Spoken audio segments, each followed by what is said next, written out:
Creed en sus profetas. Miércoles 1 de septiembre 2021. Romanos 9.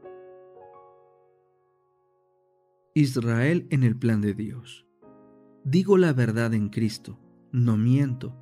Mi conciencia da testimonio conmigo en el Espíritu Santo de que tengo una gran tristeza y un continuo dolor en el corazón, porque desearía yo mismo ser separado de Cristo por el bien de mis hermanos, los que son mis familiares según la carne.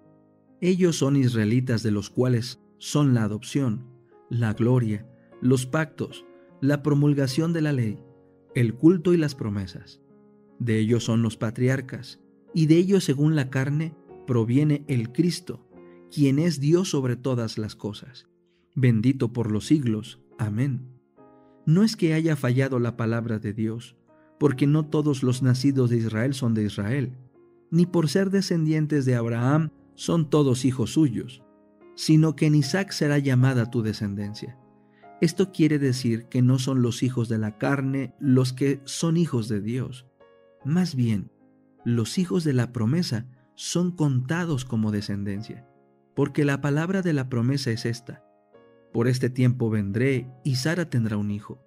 Y no solo esto, sino que también cuando Rebeca concibió de un hombre, de Isaac nuestro padre, y aunque todavía no habían nacido sus hijos, ni habían hecho bien o mal, para que el propósito de Dios dependiese de su elección, no de las obras, sino del que llama, a ella se le dijo: el mayor servirá al menor, como está escrito: a Jacob amé, pero a Esaú aborrecí.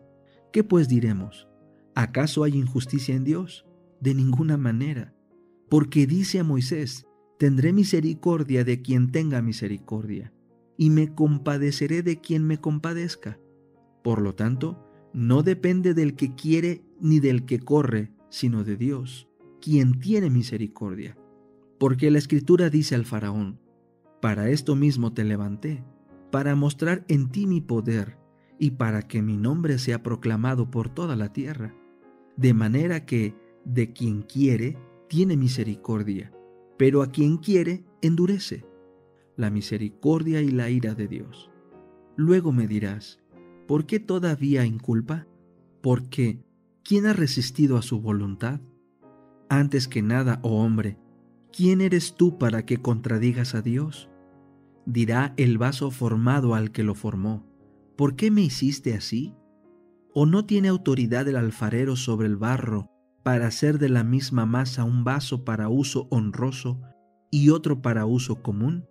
¿Y qué hay si Dios, queriendo mostrar su ira y dar a conocer su poder, soportó con mucha paciencia los vasos de ira que han sido preparados para destrucción? ¿Y qué hay si Él hizo esto para dar a conocer las riquezas de su gloria sobre los vasos de misericordia que había preparado de antemano para gloria, a los cuales también ha llamado, esto es, a nosotros, no solo de entre los judíos, sino también de entre los gentiles?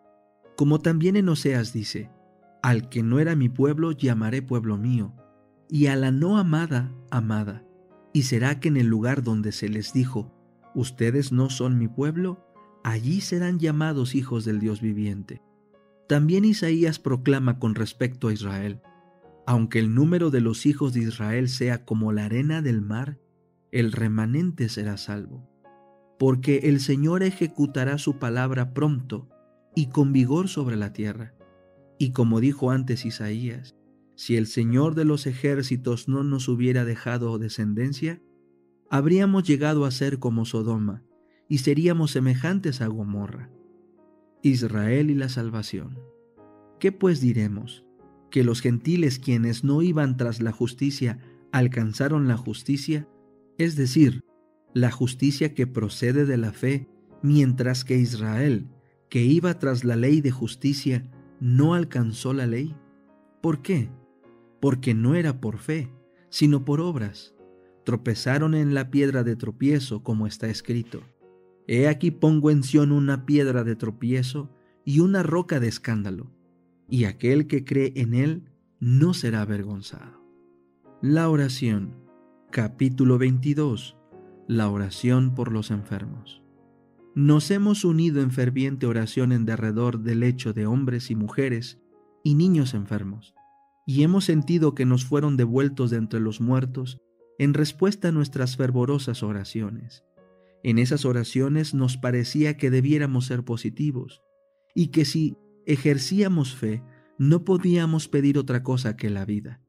No nos atrevíamos a pedir si esto ha de glorificar a Dios, temiendo que sería admitir una sombra de duda. Hemos observado ansiosamente a los que nos fueron devueltos, por así decirlo, de entre los muertos. Hemos visto algunos de estos, especialmente jóvenes, que recobraron la salud. Se olvidaron luego de Dios, se entregaron a una vida disoluta, ocasionaron así pesar y angustia a sus padres y a sus amigos, y avergonzaron a quienes temían orar por ellos. No vivieron para honrar y glorificar a Dios, sino para maldecirlo con sus vidas viciosas. Ya no trazamos directivas, ni procuramos hacer que el Señor cumpla nuestros deseos. Si la vida de los enfermos puede glorificarlo, oramos que vivan, pero no que se haga como nosotros queremos, sino como Él quiere. Nuestra fe puede ser muy firme e implícita si rendimos nuestro deseo al Dios omnisapiente, y sin ansiedad febril. Con perfecta confianza se lo consagramos todo a Él. Tenemos la promesa, sabemos que Él nos oye si pedimos de acuerdo con su voluntad. La respuesta a las oraciones por los enfermos.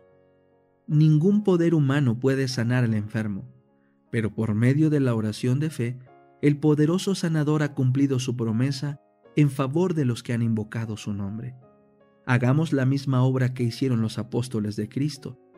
Ofrezcamos oraciones por los enfermos, pues hay muchos que no pueden tener las ventajas de nuestros sanatorios. El Señor quitará enfermedades en respuesta a la oración. Fe perseverante al orar por los enfermos. Cuando se ora por los enfermos, es indispensable tener fe, porque eso concuerda con la palabra de Dios. La oración eficaz del justo puede mucho, Santiago 5:16. De manera que no podemos descartar la necesidad de orar por los enfermos, y debiéramos sentirnos muy entristecidos si no tuviéramos el privilegio de aproximarnos a Dios, de presentarle nuestras debilidades y dolencias, de comunicar todas estas cosas a un Salvador compasivo, creyendo que escucha nuestras peticiones. En algunos casos las respuestas a nuestras oraciones vienen de inmediato, pero otras veces tenemos que esperar pacientemente y continuar rogando por las cosas que necesitamos.